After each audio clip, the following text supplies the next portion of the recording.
Nimaga chiqdingiz paxtaga? Paxtagami? Umraga boraman deb chiqdim.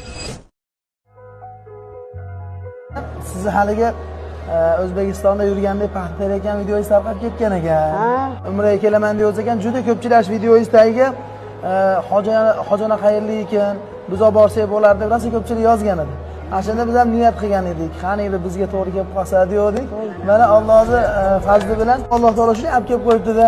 Hojona birinchi Madinaga kirganingizda, birinchi Ka'bani ko'rganingizda qanaqa hislar bo'ldi? Voy bolam, u ularni eslasangiz, o'zimga qo'yaveradi.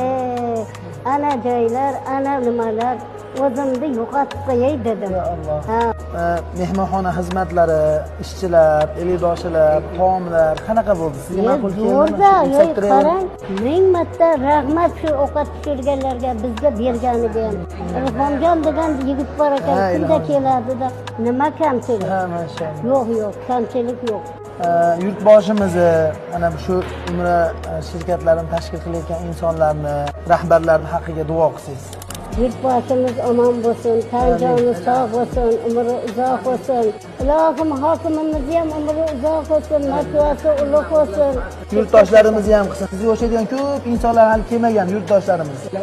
Ilohim mana shu mendaqa yurtboshlarimiz masjidga kelsin, mana shunday joylarni ko'rsin. Parvardigor egam hammamizga mana shu buyurganiga mingdan bir rahmatlar aytaman.